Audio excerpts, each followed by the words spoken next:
Welcome back to the Poppinatty YouTube channel. It's Poppinatty here, back with our, I want to say seventh video. And today we're going to be diving into some more World of Warcraft because a lot of drama going on, a lot of issues happening in the race to World First. But before we dive in, make sure to like and subscribe. I got 11 subs. We are on the rise, only up from here, baby, double digits. So like and subscribe if you like the content, and we'll hop right into the video. Today we'll be talking about the recent drama from Team Liquid in the Race to World First. Now, if you don't know what the Race to World First is, essentially World of Warcraft is not a very competitive game. You have PvP, which is player versus player. If you play video games, I'm sure you understand that. But a lot of players don't do PvP, and there's only a couple big tournaments every now and then. It's not exactly a popular part of the game. So the really only competitive part of World of Warcraft is the Race to World First. If you don't know, World of Warcraft comes out with raids, either 2 to 4 per season, per expansion, or whatever you want to call it. And the top guilds in the world get together, get their best players, and try to kill the boss, complete the entire raid and kill the end boss first. It's pretty straightforward, right? Right now, we are currently in the Race to World First on the Mythic level raid. So they do normal raids first, and they do the heroic raid, which comes out the week after, and then the following week they go straight into the mythic raids. And right now, as you can see, Liquid is in first place, followed by Echo and Method, who are the big three. Liquid and Method, being the two NA teams, and Echo being the only EU team competing. They're at least in the running of Race to World First, with a chance of winning, right? And these three guilds have been kind of the top tier for a while now. What are we talking about when it comes to the drama? Because Team Liquid had a player called Fired Up, or I'm Fired Up, who was caught cheating recently. And I'm going to be referring to this Reddit post. Shout out to Taker442, because this Reddit post is awesome and it covers, everything you need to know. So I'll give him a lot of credit here. But this is not even the first time there were bans this race. Before the heroic race, there was a big wave of bans for utilizing an exploit to get more rep and to get to renown quicker, which gives you better gear.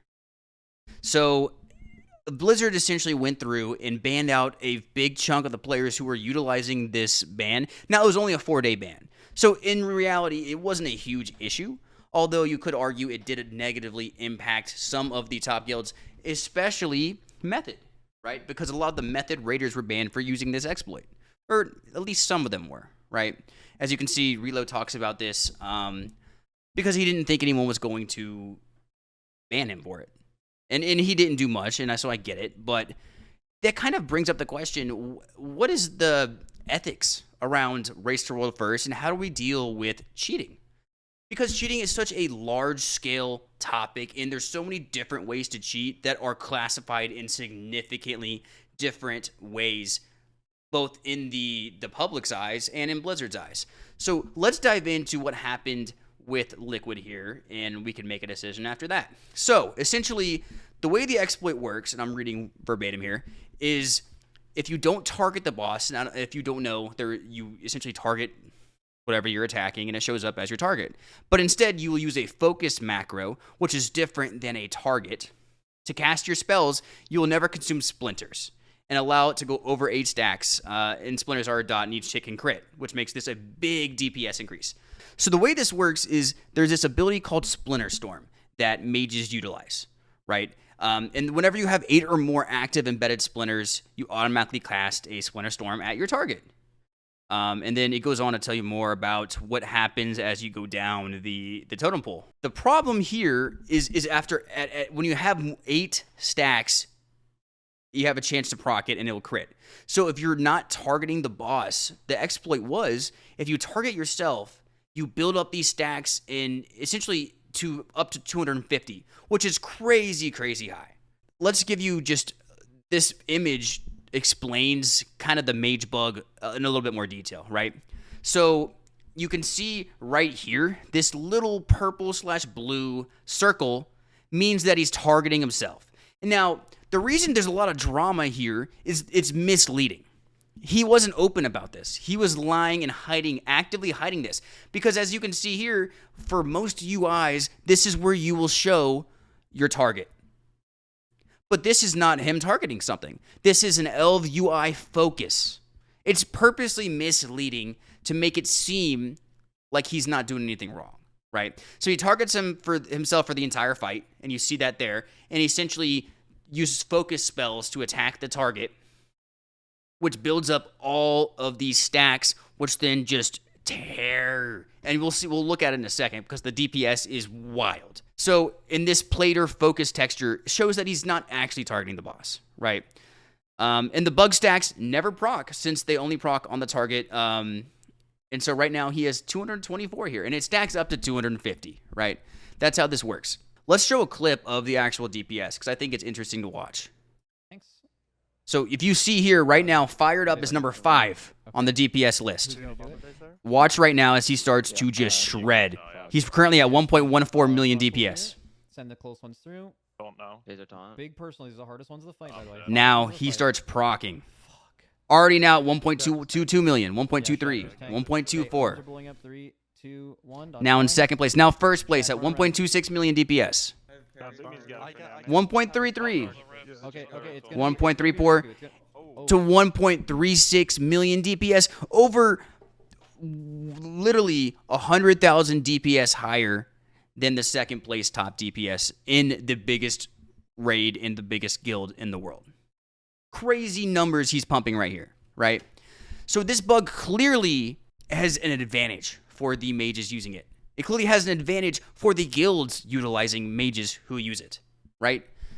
Now, to kind of go into more details about the secrecy behind it, this is a clip of him, Fired Up, telling Max, the raid leader of Liquid, to stop showing his screen on the big broadcast. Max. Did I say if you We got no rally sheet in house phone. Yeah, the house phone. Dude, that goes crazy. Max. Does anyone get up? Set Sector mission is definitely your screen on someone else's besides mine over dinner. like we all just died to like kind of rotted. Ideally, we save health pots and health stones for that. Did he do it? See, he knows there's an issue, and he doesn't want his screen to be shared. Now, Blizzard was very fast in patching this. As you can see, they already put out a hotfix, I believe, nearly less than 24 hours after this was discovered. But what happened to I'm Fired Up? So Blizzard went ahead and banned out I'm Fired Up. He has been banned for the exploiting. Now, I don't know what the actual extent of this ban is. I don't know how long he'll be banned for. I don't know if he's actually even banned from World of Warcraft, but he's certainly banned from the Race to World First. So either this is a decision from Team Liquid, which I think is good for them, or this is Blizzard coming through and saying he's not allowed to compete, either in World of Warcraft or simply for the Race to World First. But here's the problem. It seems like there's an exploit or some sort of cheating scandal every Race to World First. Let's take the last year's Race to World First, where Echo won. And I want to say last year's, this was the Race to World First for Yggdrasil, The Dream's Hope, which was the latest Dragonflight raid that Blizzard released. So, and now this is a lot. There's a lot going on here, especially if you've never done the raid. It's going to be a little bit confusing, right? But I'll try to make it pretty straightforward. So the way that this first part was supposed to work, during the intermission, the raid is divided into 2 groups. 10 players have a shadow debuff, and 10 players have a flame debuff. Players can only soak orbs that match their debuff color. Soaking an orb will heal your debuff, yet soaking an orb of the opposite color results in death. You die if you soak in the wrong color. So the way this was supposed to do, and how Blizzard intended it, was players would identify their debuff and communicate it to everybody. And then a common strategy would use a weak aura with a macro that players press to feed their debuff info to weak aura, and then weak aura assigns which soaking position they need to go to. So this is all good, and there is a manual aspect of me saying, here's my debuff. The game sees that, and then they assign you somewhere to stand, which is totally legal. What becomes not legal is the automation aspect of it. Echo found a way to bypass the manual aspect of telling the game what debuff you have, and instead it automatically detected which debuff the player had without having to press any buttons. and then it automated the debuff info and immediately assigned where to go stand. Now, this doesn't seem like a big issue, right? It doesn't seem like that big of a problem from first glance, and especially if you don't know the raid, it doesn't seem like that big of an issue. If you never watched the Race to World First, it doesn't seem like at all a problem. Except for it saved them, what people are saying, about 10 to like 15 wipes due to human error. Because someone's going to forget to do it, or a couple people are going to forget to do it. So cheating has been around a lot. The Race to World First is the only competitive aspect of the game. What needs to take place? It boils down to what should happen to these players, right? Like, what is this a big enough ordeal that there should be action taken against them by Blizzard? Because I think it's fair that Liquid should take action. Or if Liquid knew about it and endorsed it, I think Blizzard should have action against Liquid, because that's a clear disadvantage. We saw the number differences, right? We saw the pumping that came nearly 150k higher from using this bug, which is a lot of DPS. So what do you guys think? Do you think that Team Liquid should be penalized? Do you think that he should be not allowed to compete? Is just the rest of this Race to World First enough, or should he be taken out of the next Race to World First? Let me know your thoughts. If you guys like the video, make sure to like and subscribe, because as always, I appreciate it greatly. I enjoy making content, and I will continue to do that as long as I'm seeing feedback from y'all. So if you like this kind of content, let me know, and I'll make more of it. If you dislike it, tell me why. As always, I appreciate y'all for swinging by, and have a great rest of your day. Bye.